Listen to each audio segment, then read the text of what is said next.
Hello everybody and welcome back. Okay, this is just a quick intro video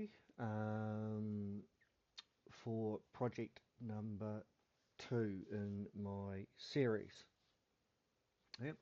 Right, so project number 2 is going to be a single story dwelling, and it's going to be a significant expansion to project 1.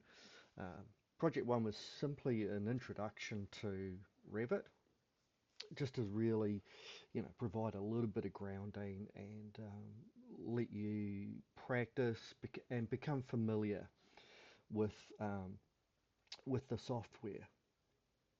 Okay, but I didn't really teach you an awful lot about building design or anything like that.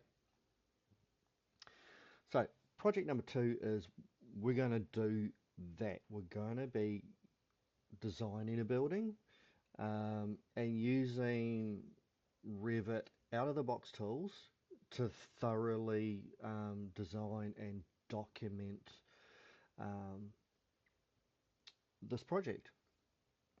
Okay, so throughout the project, what I'm going to do is, like I said, I'm going to provide building design theory. I'm going to talk a bit about compliance as well. Um, And what I'm going to do is I'm going to utilize building codes and regulations from Australia. Okay. And when I say regulations, they're actually going to be from the state of Victoria in Australia because every state has their own rules. Okay. Now, if you're not from Australia or you're in Australia and not in Victoria, okay, some of these codes will not apply directly to you or your area, but a lot of the principles will. So things like setbacks, building heights, um, amenity, fire rating, waterproofing, weatherproofing, they all apply around the world because the physics and science of construction do not change around the world. Okay, so but it's just a matter of how each local government or municipal area deal with it. Okay, so the rest of this video, I'm just going to show you the site that I've created, and I'm going to upload a link for that into the page so that you can download that file. Okay, but in the meantime, please do not forget to like, subscribe, share the channel so I can keep helping building design students and professionals.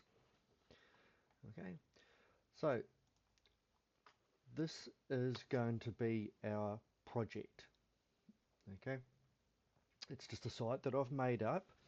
Um, we are 20,000 millimeters or 20 meters deep and 12 meters across. On the left hand side, we will assume that this is where the street front is, and north will be up the page. Okay, so it's a rectangular block. Um, And the other thing I've given is in each corner of the lot, there are some RLs or reduced levels. Okay, so this one here is going to be 5 meters above our datum. This one's 5.5, this one's 5.1, and this one's 4.8. Because in the real world, sites are never flat. Okay, there is always a slope or a gradient going in different directions, and it's really important for us to be able to build that, view it, understand it, and design accordingly. Okay, so it's really, really important.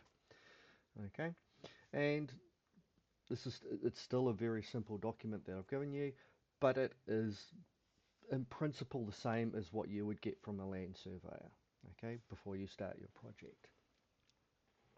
Okay, so that's really it. Okay, so like I said, I'm going to put this video up. I'm going to put a link to a DWG file for this view that you're looking at right now. And in the next video, we're going to start the process of design and using Revit as the tool to create some outputs or create some vision for whatever it is that we are going to design. Righty ho. Until we see you next time, thank you very much, and hope to see you soon.